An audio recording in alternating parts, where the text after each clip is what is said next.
Antisocial personality disorder is highest in low SES brackets and also extreme wealth, like CEOs.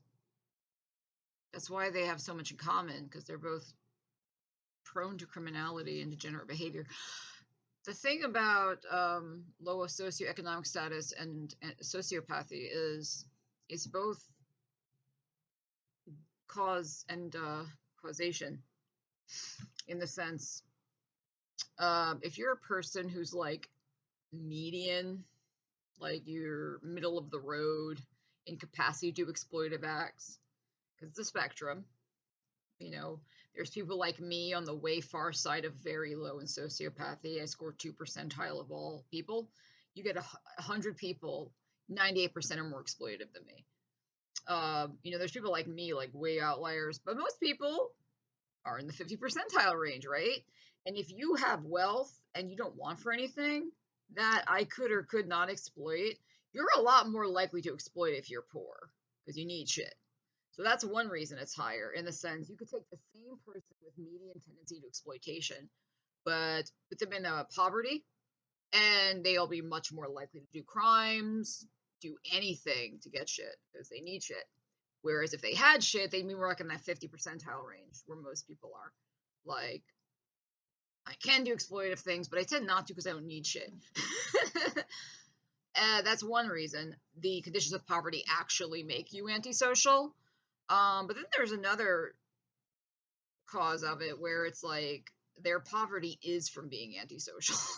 Like, you didn't want to go to school, you didn't get a Pell Grant, you live in America, which is like the richest country in the world. So if you're gonna be poor anywhere, be poor in America.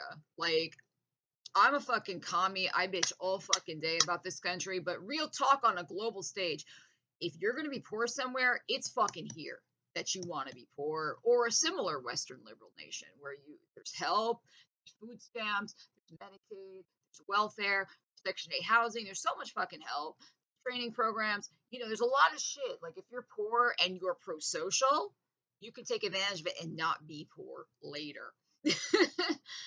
And the thing is, some of the poverty sociopathy relationship is, if you're a sociopath, you're not going to go to school. You're not going to take the help and use that. You're going to do crimes with it because you're a sociopath. Show a total lack of care for where you live in society. And so some of the relationship, I don't know how much is sociopaths can't access middle class wealth because they're sociopaths, because they're constantly doing crimes, violating rights, doing drugs, shit like that. And that makes you poor, stuck in poverty. So it goes both fucking ways. So it's a literal fact, socioeconomic status and sociopathy are connected. And it's also true at extreme wealth, and particularly certain occupations like CEO. They're all degenerate sociopaths. They're psychopaths. And that's why they enjoy a symbiotic relationship where, say, in Russia, the biggest oil gangsters who kill people and don't care about anything go to the Moscow prisons and recruit criminals to serve them, and they get special status in society. And that's why there's so much crime in Russia, partly because they literally recruit criminals there and use them as an ally, give them a special status to hold down the middle class, who would stop all this degenerate corruption.